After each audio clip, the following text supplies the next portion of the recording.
आज बात करते हैं एक ऐसी काल्पनिक ब्लॉकबस्टर फिल्म धुरंधर 2 की, जो सिर्फ अपने एक्शन के लिए नहीं बल्कि अपने दमदार डायलॉग्स और कहानी के गहरे मैसेज के लिए भी खूब चर्चा में है। तो चलिए समझते हैं कि आखिर इस फिल्म में ऐसा क्या खास है। फिल्म की शुरुआत ही एक ऐसे डायलॉग से होती है जो मानो एक ऐलान हो। ये एक लाइन पूरी फिल्म का टोन सेट कर देती है। मतलब साफ है कि हम सिर्फ एक मूवी नहीं बल्कि देशभक्ति और आक्रामकता से भरी एक तूफानी कहानी देखने वाले हैं। तो सवाल ये है कि आखिर ये धुरंधर 2 है क्या भला और क्यों हर तरफ इसकी ही बात हो रही है। चलिए सबसे पहले इसकी बुनियाद को ही समझ लेते हैं। तो देखिए, धुरंधर 2 एक एक्शन थ्रिलर है। कहानी घूमती है रणवीर सिंह के किरदार के इर्द गिर्द, जो एक रॉ एजेंट है। उसका मकसद एक ही है, पुराने आतंकी हमलों का बदला लेना। और इसके लिए वो पाकिस्तान में एक बहुत ही खतरनाक सीक्रेट ऑपरेशन पर निकल पड़ता है। अच्छा, अब जरा कहानी के अंदर घुसते हैं। ये एक ऐसी कहानी है जो जासूसी, धोखे और जाहिर है इंतकाम के धागों से बुनी गई है। देखते हैं कि ये मिशन आगे कैसे बढ़ता है। हीरो का जो मिशन है ना, वो 3 बिल्कुल साफ हिस्सों में बटा हुआ है, जो कहानी को बड़ा दिलचस्प बना देता है। पहला स्टेप, अपनी पहचान बदलो और दुश्मन का भरोसा जीतो। दूसरा स्टेप, अपनी टीम के साथ मिलकर एक फुल प्रूफ प्लान बनाओ। और तीसरा और आखिरी स्टेप, दुश्मन के ही घर में घुसकर मिशन को अंजाम दो।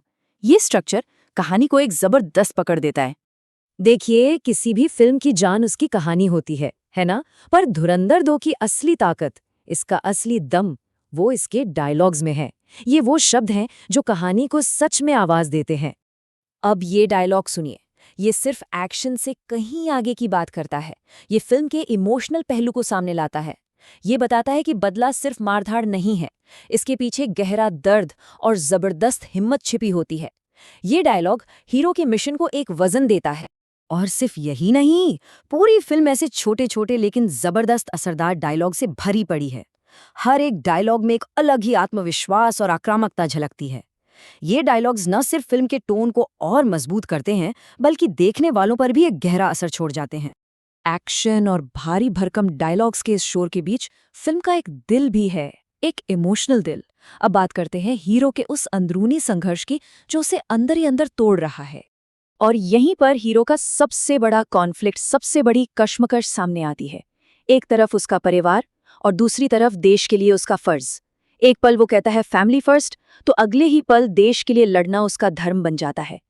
यही जो कश्मकश है, वो उसे एक आम हीरो से ज्यादा इंसान बनाती है। और ये जो संघर्ष है ना, ये उस पर इतना हावी हो जाता है कि एक पॉइंट पर वो पूरी तरह टूट जाता है।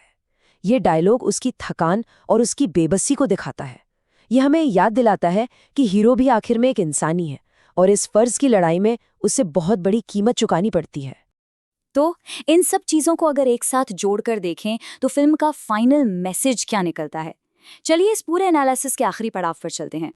मतलब फिल्म की कहानी, इसका एक्शन, इसके पावरफुल डायलॉग्स, ये सब मिलकर एक ही तस्वीर बनाते हैं नए हिंदुस्तान की।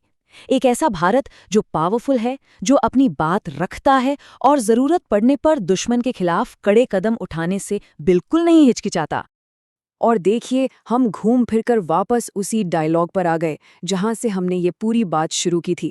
अब ये सिर्फ एक लाइन नहीं बल्कि पूरी फिल्म का निचोड़ लगता है। ये उस नए हिंदुस्तान की सोच का सबसे सीधा और सबसे ताकतवर ऐलान है। तो आखिर में एक सवाल मन में आता है, क्या इस तरह की फिल्में और इनके डायलॉग्स सिर्फ एंटरटेनमेंट का जरिया है, या फिर ये वाकई हमारे समाज और देश के बदलती हुई सोच का एक आईना है? इस पर सोचना तो बनता है।